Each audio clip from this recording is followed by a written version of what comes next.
You ready? Thank you for coming today. I just wanted to reach out and thank so many people. We really appreciate the outpouring of support from our community, whether in or outside of St. Croix County, for the loss of Kaitie Leising. She was a wonderful deputy. Her smile says it all. You can see in that photo. She was, I don't think anybody told her to smile for that photo. That was Kaitie, and that's how she did her job. We are going to miss her. On Saturday night when I got the call, it was the worst call any law enforcement professional or a family member wants to get, and that's officer down.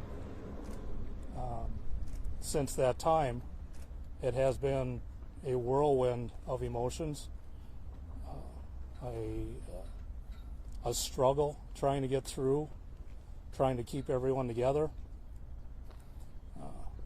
Our office, our deputies, our law enforcement community is hurting again in this region. And as I said, when I got that call Saturday, Kaitie was out there doing the job that officers do every day. She gets a call to a possible drunk driver in a ditch, and she goes out there, two reasons: to assist if needed, and to ensure that somebody getting on the roadway is safe to do so. And as she makes contact with the driver for the next 8 minutes, they have a dialogue. Seemingly a traffic stop that will go as, or a traffic assist, motorist assist that will go as many do. And then, for reasons that we'll probably never know, this morally bankrupt and ethically challenged criminal decides to turn and murder Kaitie. That stunned us, our community, and our law enforcement profession. And as I said, for the next however many days now, we've been reeling, but our support from the community has been great. Our support from our law enforcement community has been amazing. My surrounding sheriffs, all the chiefs within the community, in the county, across the river, Washington County. When we went to pick up Kaitie in Ramsey County, St. Paul, what a fabulous city you guys have. A lot of good honorable men and women. Minnesota State Patrol that got us back. And as I saw all those people on the highways and on the bridges honoring us and honoring Kaitie, my heart, I was humbled, but I knew our profession is strong and it's going to remain strong. No matter what entities, whether it's certain, and I'm going to use the word certain media outlets, and I will use the word certain politicians, because not all. There's a lot of good media people, and we need a free press. There's also a lot of good politicians, and a lot of them have reached out to me. But for those that continue to beat us down, sometimes this is the end result, and it makes our communities that much more unsafe. And we are tired. My whole profession is tired. We have to do better. And part of that is honoring Kaitie. And the loss that she gave her entire life to this profession. I feel so sad for her family. Her wife is at home. She's got a 3-month-old baby. And they'll never get to see Kaitie again. So I am mixed with emotions. Sad, I'm angry. But our profession will get through this. to the men and women of my office, I extend my heartfelt thanks for everything they've done to step up, to lean on each other. The trauma is great. Other agencies have gone through it, and I never thought that would be here. But it came to our doorstep on Saturday night. We are devastated by this. And again, my heartfelt condolences to Kaitie's family. Kaitie's been with us for only a year, but the impact she made, not only on our office, but on this community. And it was always how she did her job, was treating people well. That's how she showed up at calls. And she treated people with dignity and respect. She made my job easy. So we thank her for that sacrifice, but how she did her job every day.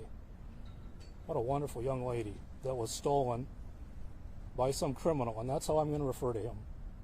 I'd refer more, but I don't know if anybody's got your dump buttons on your camera, because I am angry. And I'm angry at the position that we've been pushed into. And I want you to know that. But I also want you to know that I appreciate the support. I appreciate the kind words from so many. And so many of you guys.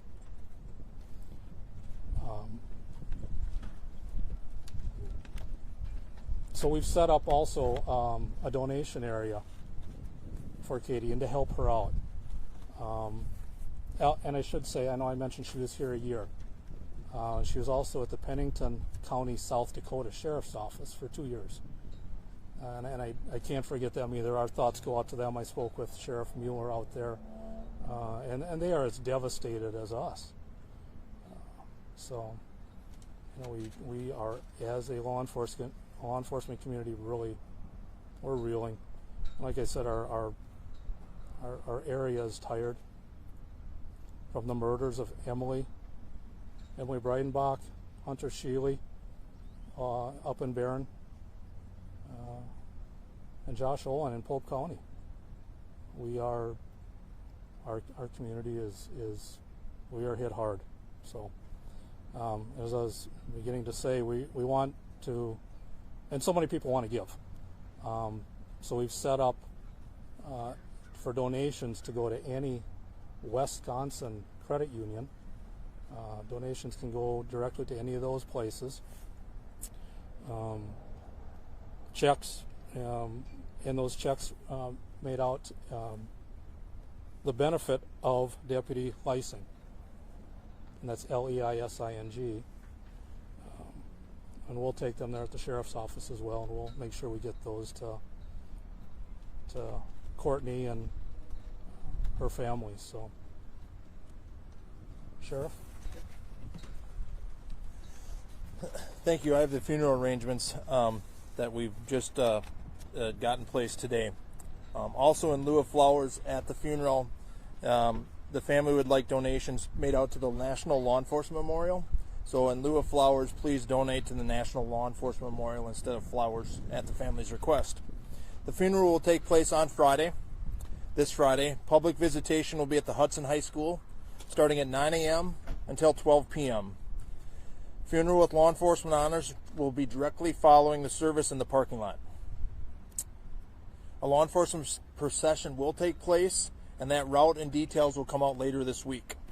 We want to thank the Hudson High School for their help with this funeral, because without them, we can't grant all the requests of the family. So the family, Scott and his team, really thank the Hudson High School for all the work they've done in a very short period of time to help us do with that. So the funeral will take place on Friday, again 9 a.m. till noon. That will be public visitation, and the funeral with law enforcement honors will be directly after the 12 o'clock visitation. So finally, we want to again reach out and say, please respect the family, the privacy of the family. The media has reached out to them. We ask that you stop that immediately. And also we ask for the privacy for Sheriff Knutson and his deputies. Now, Sheriff Knudsen will take some brief questions, not about the case. DCI is still handling the case. That case will be turned over to the St. Croix County District Attorney's Office when it's completed. Sheriff, can you tell us a little more about Deputy Leising? What drew her here? Was she from this area? I know you mentioned she was in South Dakota for a couple of years earlier. Yeah, she was originally from Wisconsin, and then had gone out, got a job out there. And her wife is in the National Park Service, so that kind of brought them back here. So Katie came back as well, and worked in the civilian group for a while and tried to get back in, and we were so glad to take her back. And did she leave behind? Children? Wife is and a 3-month-old boy. 3-month-old. Yeah. Jeff, you mentioned that the sheriff's office was working through this. Can you kind of describe what that looks like? Is it conversations, counselors, or how are you and your deputies going through this? All of the conversations, debriefings, and this impacts not just the law enforcement family, the dispatchers, that took those calls, the people that heard it on the radio, the EMTs and the fire departments that have shown up, reached out, ran into a traumatic situation with an armed assailant still on the run, trying to get Deputy Leising out of there. This has affected a lot of people. So my thanks go out to all of them as well. We partner very well with those within our community, all of our law enforcement and EMS and emergency services. We just work very well together, and this has touched every one of us. Debriefings, counselings, it's not such a stigma anymore. We have to have those conversations, because that brings people together, and leaning on each other. Suffering in silence, we have to get away from that. So. Sheriff, Jonah Kaplan from WCCO, we appreciate your candor, and we hope that the deputy's memories for a blessing. There's a practical matter, as you mentioned, about keeping to do your jobs. Are you having to call other departments, for people to step in to make sure, because people are not, are people still in a position well enough physically, emotionally, and are you getting support from others? Are you having to get others to maybe cover some shifts or things like that? I've gotten so much support from my fellow sheriffs, from Hudson, River Falls, and Richmond, and every town and village within the county. Right now, my guys aren't working on the street. Shifts have been covered for days. People want to help. Other agencies have come in. And again, I cannot thank them enough. We could not do this. What was done 20, 30 years ago, when it was buck up and get back out there, that doesn't work. We need time to process and grieve. But it's also important to make sure that we are good to get back out there, because our citizens deserve that as well. You talked about also how just law enforcement, the whole community has just been beat up. This is now tragically the 4th officer to be killed this year in Wisconsin. This deputy, blessed memory, the 2 just a while from here, and then 1 in Milwaukee earlier this year. These were all young officers too. We've already had issues with recruiting. What does it look like moving forward in terms of boosting morale and trying to recruit the next generation of people who can protect us? There are a number of things. And you're right. We've lost. Wisconsin right now has the highest law enforcement officers killed in the last 20 years. We're in May. What does our future hold? But it has absolutely been the almost the lifting up and making it okay to go against law enforcement. We are imperfect humans given imperfect situations with the expectation of perfect outcomes. And there are very few perfect outcomes. And when we make mistakes, like every one of us does, but our mistakes, there are so many split-second mistakes. Processing and dealing with the things that we deal with. We just ask, let's get the information out there properly. That's kind of one of the big struggles that I have right now. I mean, there's anger and everything else, but it's really giving us as well of a fair shot of getting that information out. Facts. It doesn't always have to be first when the news goes out, but by goodness, can we just get the facts out there? And sometimes that 2-second video clip doesn't tell the whole story. And so oftentimes we are on the receiving end of a narrative that at the end of these investigations wasn't anywhere near the initial. So how do we get more people in it? I don't know, but we are having a very difficult time. In western Wisconsin, with 3 officers killed, trying to recruit and retain. I hope to retain all my staff. The reality is, we may not. Families are tired as well. They don't want their family members in this anymore.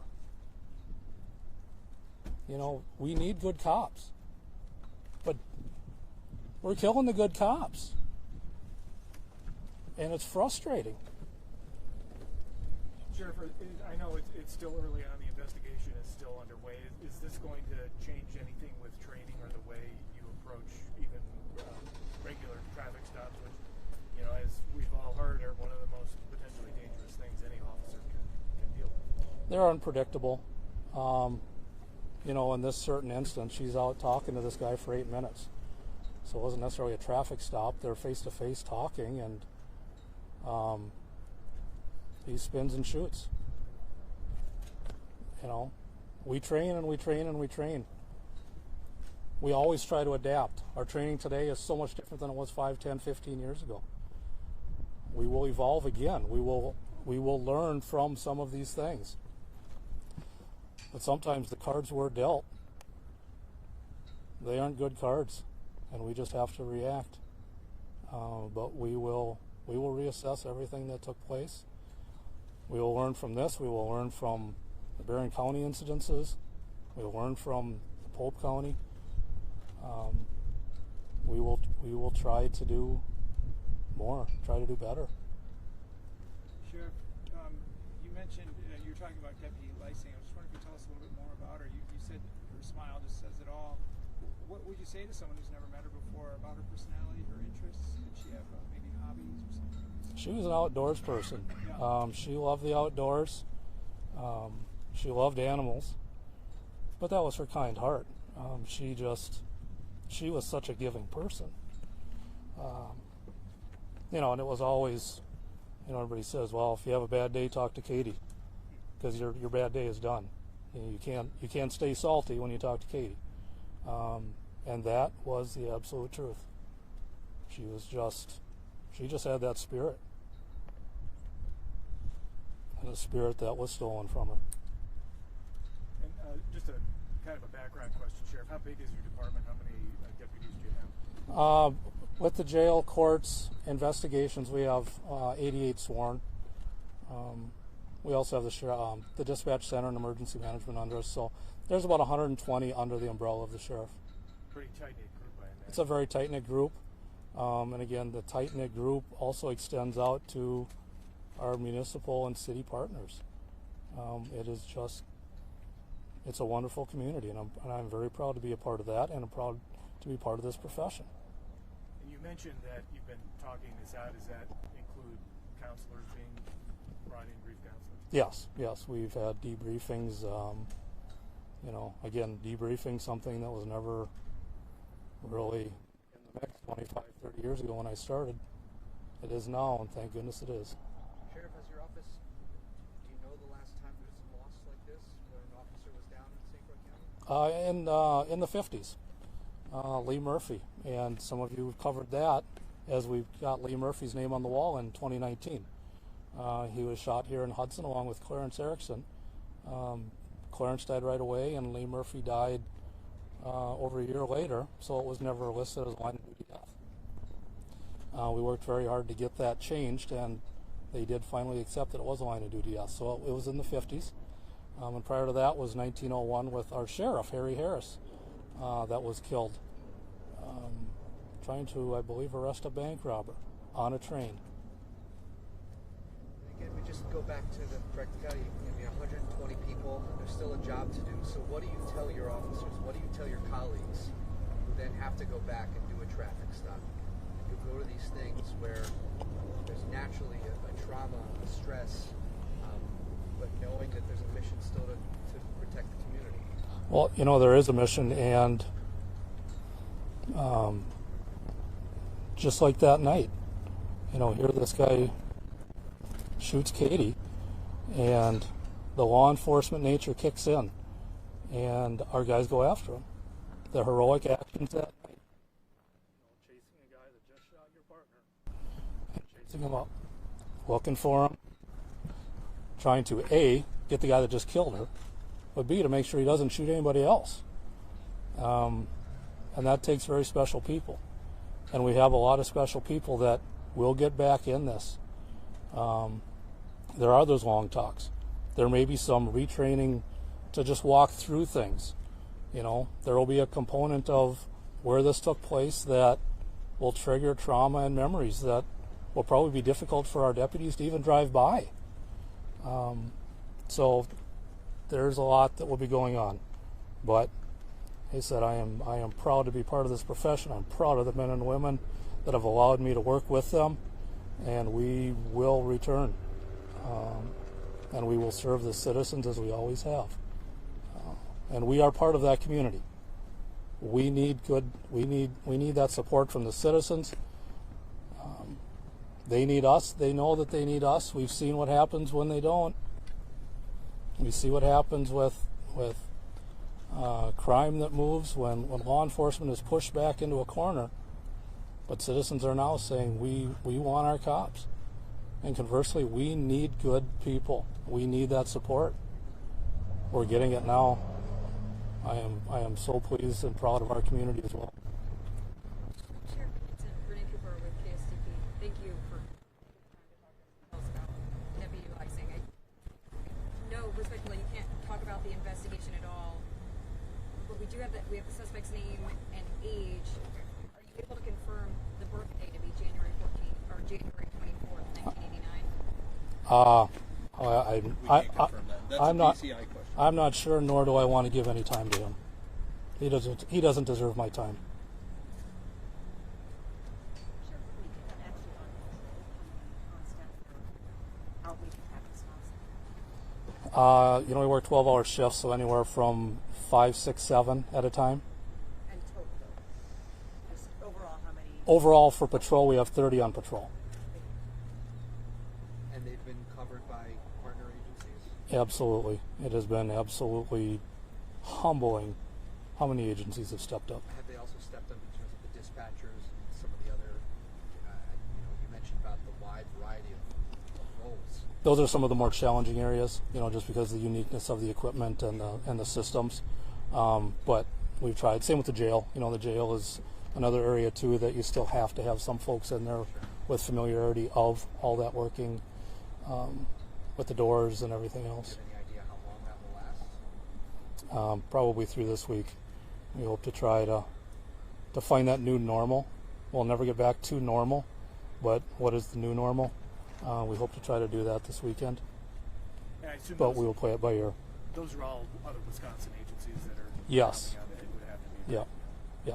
You know, and there's resources that we can tap into just across the border as well. I see Sheriff Starry's here as well, but we have such a wonderful partnership with them. You know, if we need any canines to come over or any other resources, he's always available. So, but yeah, definitely all Wisconsin for our patrol stuff. Can you say, was it just officers from like St. Croix or the local cities, municipalities that came, or were there any responders from across the border that day to help with the search? You know, and actually I'm glad you brought that up because Wisconsin State Patrol was some of the first on scene. And our thanks go out to them as well.